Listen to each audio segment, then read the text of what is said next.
Welcome back to the tour of my garden, part 2.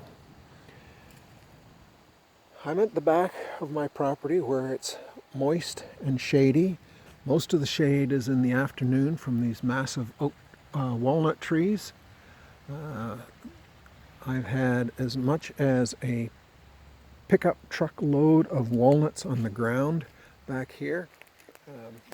This time of year it's actually kind of dangerous. There's a walnut there, because they just fall randomly from the trees, and I've been lucky so far, but don't know how long my luck will last.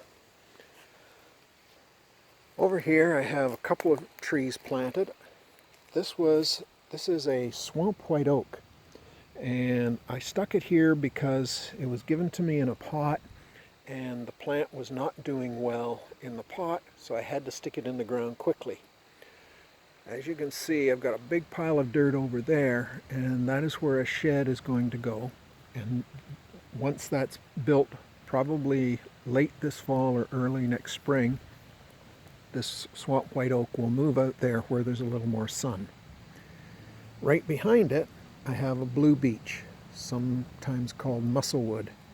I've been wanting one of these for quite a while, and I hope that it will do well here. Behind it, I have cinnamon fern, and this is the second time I've tried cinnamon fern. The first time it did not do well. It was planted over by the cedars over there, and while I was away, I think it just got out-competed by a number of weeds that grew up in that area. I should say that this whole stretch through here a year ago was a very thick woods of pawpaws. I planted 2 trees originally about 7 years ago, and with root suckers, last fall I dug out over 100 trees, and they're still coming up. They are the bane of my existence, and I am having a tough time controlling them. I even resorted to Roundup, but it had no effect at all. So I just keep digging and digging and trying whatever will work to kill them off. Over here, I've planted some other ferns. This is another wood fern, and I can't remember which one it is. They call it a leatherwood fern, Dryopteris marginalis. But that's a new one for me this summer, as most of the plants in this garden are. In fact, all of them except the red osier dogwood here and over there are all new since I removed the pawpaws. In amongst these red osier dogwood, I have a plant called clearweed volunteer, member of the nettle family, but without the stingy nettles. And it's called clearweed because the stems are translucent. I do have stinging nettle in here as well. I leave quite a few of them for the butterflies. And then here I have one of 2 pagoda dogwoods that I planted. The squirrels promptly dug up and killed the other one once it was planted. This is a royal fern. These get about 5 feet tall, and it was part of a large pot I bought this spring and planted. This is the other one, and when I took it out of the pot, it fell naturally into 2 clumps, which I planted here and here. And in this clump, it grew up thick with jewelweed, both yellow and orange, so I'm really lucky. It's been self-seeding. And that one grew up with a swamp buttercup and American jump seed. I'm not sure if that's a good thing or a bad thing, but they're interesting nonetheless. Down in here I have a sweet white violet, and I bought it in a pot, and it actually has seeds, so I'm hoping that this plant will spread. And a red buckeye, This is similar to the Ohio buckeye, but it has red flowers, and it gets apparently about 15 feet tall. In front here I've planted 1, 2 large leaf asters. Those 3 stakes with nothing under them are where I planted 3 Michigan lilies that I moved from another location, and the squirrels promptly dug them up. And back against that fence I planted a wild yam, which didn't even last the first night before it was dug up and gone. Squirrels are a huge problem on this property. There we have another fern. This one is a maidenhair fern. I love them. They're such a delicate looking plant. I hope it will do well here. And here we have a cardinal flower. The other cardinal flowers up by my waterfall were beautiful this year, and I thought they needed much wetter soil than what apparently they do, so I have tried this one back here to see if it's enough wetness for it. Protected by the cage, I was given this yellow lady slipper, and I'm hoping next year I will have a nice plant in there. And then the last of them along here is some giant blue lobelia that I've planted here. I've got some black raspberries, the native wild ones, and they have been growing here as long as I've owned the property. I've removed most of them because they were growing over here where the shed is going, and these ones I've left though so that I don't lose them entirely. The other thing that seems to be doing well back in here is baby tulip trees and baby northern hackberry. And speaking of northern hackberry, we'll turn around and we'll show what I call my fire pit garden, because this was originally where the fire pit was when I bought the property. And this is my northern hackberry. It's a very interesting tree.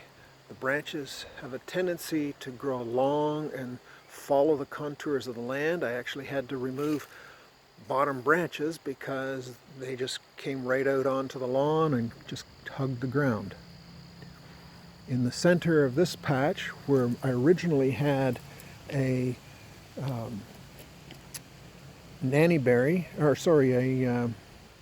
viburnum. It was the high bush cranberry, but insects ate it off 3 years in a row, and it just didn't make it back the third year. So I've planted horse gentian, and around it I've planted some wild geranium this year, and we'll see how well those do.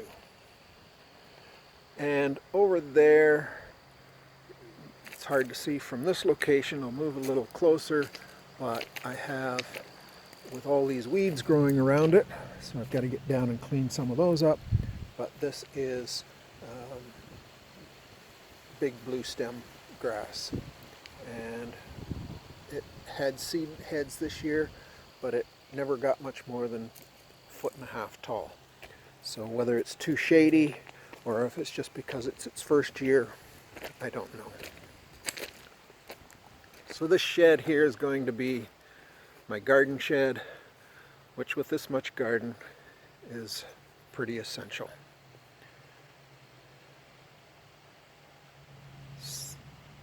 So in this part of the garden, I have had a very large silver maple tree, but it was dying and branches were falling, and I didn't want it to take out the fence between me and the neighbor, so I had it removed this year. It had a wonderful shade garden, almost all of it volunteer, that had grown underneath it. It's now open here, so I'm going to change it to more of a prairie garden with shorter, my mid-sized prairie plants. And I have planted a black gum tree here to take the place of the large tree. Right now I have Canada lily growing there under the protection of chicken wire, and I have a rough-stemmed goldenrod here and a few other goldenrods and asters that I have planted around. This garden here is my food garden. I have non-native red currants, but I've just planted some native black currants down in here. And when my garden shed is done, I'm going to hide my rhubarb along that fence on the south side of the garden shed. So technically, I've kept some non-natives, but I won't tell if you don't. And this little garden, because of its rail fence, I call my corral. And this was just built and planted before I moved away 4 years ago, so when I came back it was full of cup plant and bee balm and a couple of other things, flat-topped aster and oxeye, and that was it. So I cleaned it up, a lot of other weeds as well, non-natives. So I cleaned it up and started replanting. I put some milkweed, put it in a pot so that it doesn't get too aggressive. And I've got some Riddell's goldenrod in here. And I've got, it didn't bloom this year, it's its first year. And here I have calico aster. And the tall ones here are flat-topped aster. And an awful lot of bee balm all through here. Hummingbirds loved it this summer. This is one of the few cup plants I've left remaining. These seem to be quite aggressive in this garden, so something I'll have to keep an eye on. What we see here is a second flush of the wild bergamot. The first was mostly destroyed by powdery mildew, but it has come back really nice and thick. In here I have a couple of plants of gray-headed coneflower. One there that I planted before I moved away and forgot about, so I bought another one this spring and planted it here, but that's okay.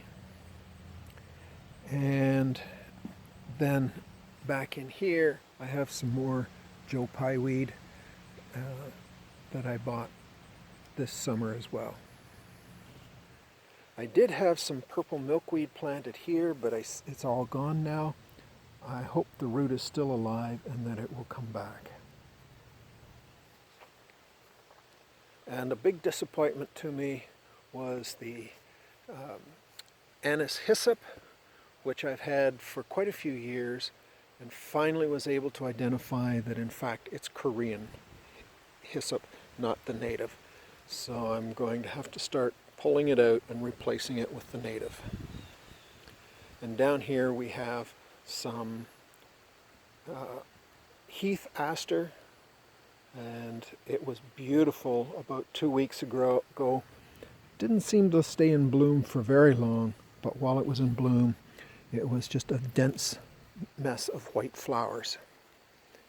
And then tucked in around the corner here I have some more liatris. I have just planted down in here, you can hardly see them, but I have some lupins. And then up here I have New England aster and some grass-leaved goldenrod. Oh yeah, and back in that corner I had a volunteer stiff goldenrod, which has done quite well. It hasn't spread much, but it came back again this year and looked quite beautiful. And then finally we get to my orchard. This orchard, I call it my orchard because it has hazelnuts. I planted what were supposed to be 2 American hazel and 2 beaked hazel, but this summer realized that the 3 that had fruit were all American hazel and the 4th one didn't fruit. So I'm not sure what it is. And then in here is purple flowering raspberry. The fruit's not really edible, but the flowers are large, purple, and quite beautiful for a few weeks in the midsummer. And then we make our way up to the second last garden, the one I call the escarpment. And by the way, all of this stonework I built with a bobcat and 2 long weekends.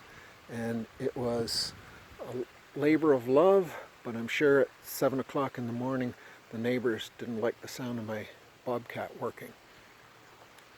So that plateau, and then where the waterfall is, that was built from 40 tons of Manitoulin Island limestone. So in here we've got some more of the Korean hyssop. We have lots of columbine, and we have lots of butterfly weed, butterfly milkweed. And over on this side, Canada goldenrod and some arrow-leaved asters. And neither of those I planted, at least I don't remember planting them, so I'm pretty sure they're volunteers. Again, everything is pretty much past its prime now, but they were quite beautiful a while ago when I should have made this tour.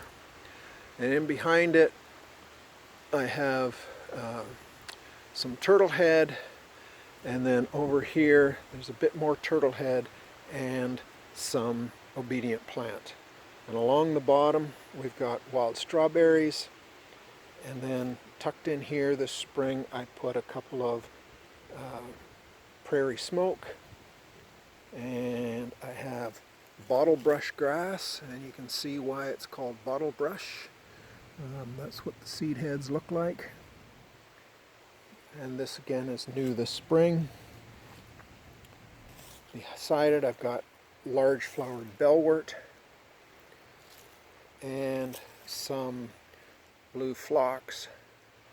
And then here are my nodding wild onions, which are all in seed right now. So I've collected a bunch of these seeds and I'm going to spread them along this garden. So there you have most of my garden. Here we have blue stem goldenrod, or wreath goldenrod, and I've planted in amongst that I have blue-eyed grass and early buttercups, which I collected seeds from this year, so I've planted them here and hopefully we'll fill this out.